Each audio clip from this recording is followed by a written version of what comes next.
you can probably hear my dog in the background. He's decided to choose this moment to start barking at the neighbours. Anyway, I'm Jen and I'm a behaviour therapist, and I use brain science and psychology to help women fill their own cup first in order to be better mothers, sisters, friends, partners, whatever they are trying to achieve.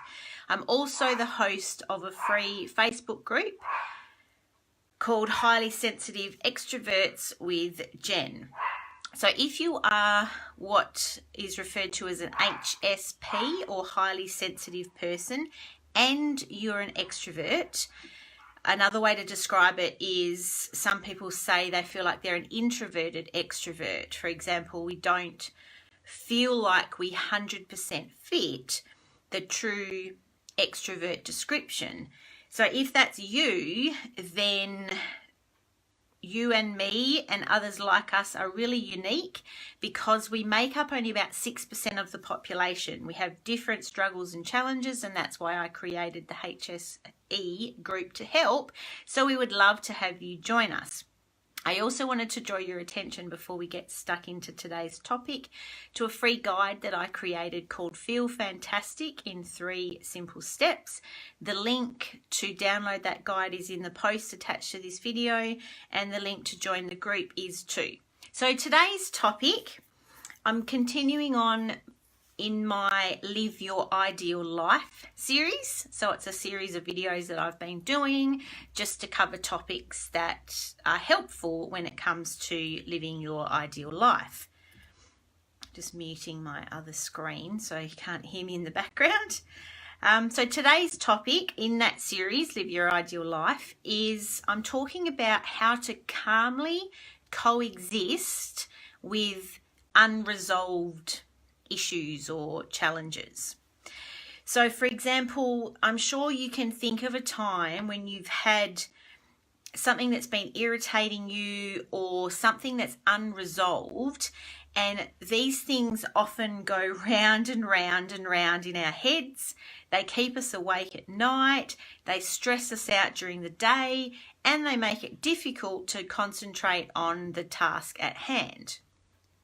Have you ever had a disagreement or a misunderstanding with a friend, colleague, or family member, and then you can't stop thinking about it until it gets resolved?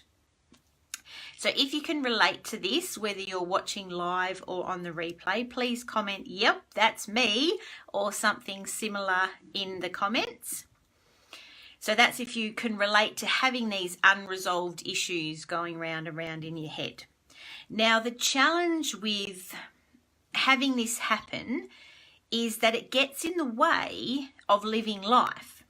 Because if we don't learn to live with unresolved issues, we will never find peace, because very rarely are there times in life when things are perfect.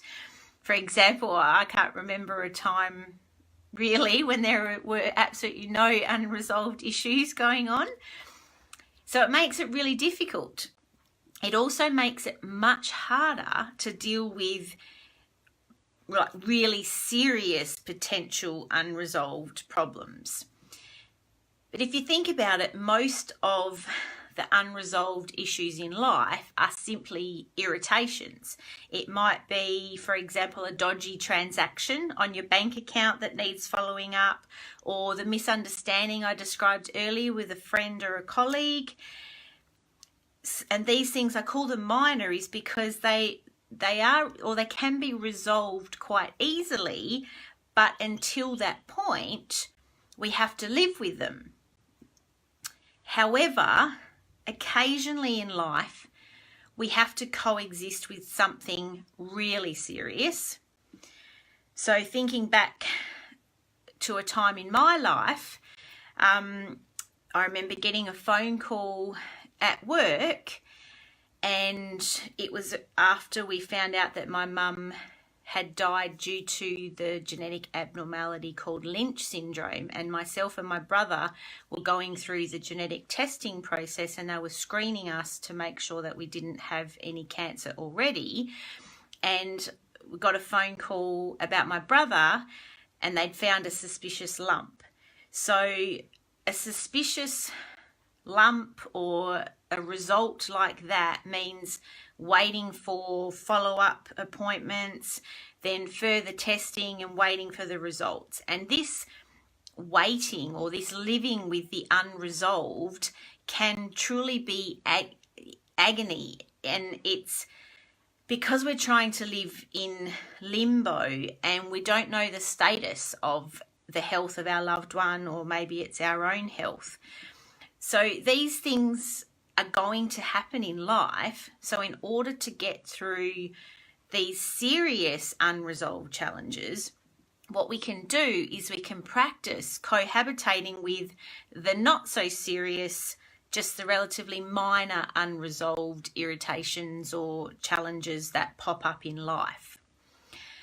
So what can we do to help practice, I suppose, living with unresolved stuff? So first of all, it's important to remember that life is rarely perfect and there will always be challenges to deal with, even if they are simply minor irritations that can be, but then we can view those as training ground for the big stuff. Another thing to remember is that it's okay to behave normally when you have issues. It's not denial. That's a river in Egypt. Haha. That's my joke for the day. So it's not denial. It's simply living with problems or living with issues or unresolved challenges rather than allowing those things to completely take over your life.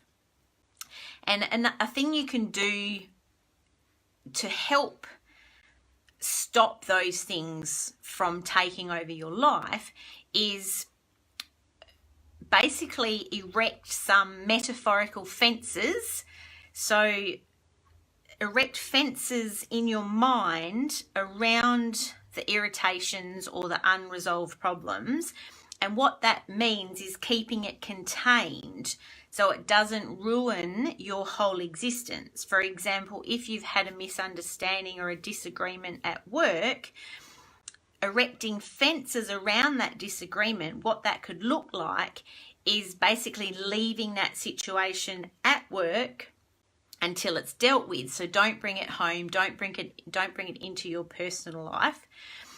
And what if you can manage to do this, it means that if you've got 1 or 2 or even 24 things going wrong in your life, it doesn't impact the 253 things that are probably going right. So there's some ideas on how we can start to practice on the small stuff and live with the unresolved in our life. I've got a challenge, as I always do at the end of these videos. So this is about practicing on the small stuff. So next time you notice an irritation or a minor issue that's popping up, your goal and your focus will be to coexist with it.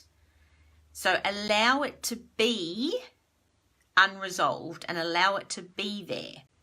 And what you can actually do is talk to someone about it, write in your journal, but, and this is the key, limit the amount of time that you give it. So whether it be 10 minutes up to maybe half an hour, give yourself that time to be angry, frightened, annoyed, whatever emotions are running through you at the time, but then stop and take action. So take whatever action you can at the time towards the resolution of that issue.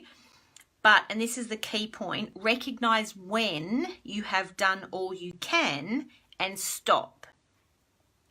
And this is where the coexisting part starts. So read a book, take a walk, distract yourself with music or a bath or both. Basically focus on living your life in spite of the niggling issues. So that's where the coexisting part comes in. It's about practicing or allowing those problems, issues, challenges, whatever you want to call them, to just be there, but they don't stop you from living your life. Now, I found a quote from the famous ballerina Rudolf Nureyev. Sorry if I can't pronounce his name correctly, but he once said of ballet, it never becomes easy, but it does become possible. So the same thing can be said of personal growth and the skills that we are focusing on in this Live Your Ideal Life series. So it never becomes easy, but it does become possible. So these things take work is basically what I'm trying to get at. So if you choose to participate in this week's challenge, then I would love for you to share in the group your wins, your successes, and your challenges when it comes to coexisting with chaos. And I look forward to hearing more, and we can chat more in the group. Don't forget to download your free guide, 3 Simple Steps to Feel Fantastic. And I will see you in the group or next week right here. So thank you for watching, whether it be live or the replay. I do appreciate your attention, and yeah, chat more in the group. Take care. Bye.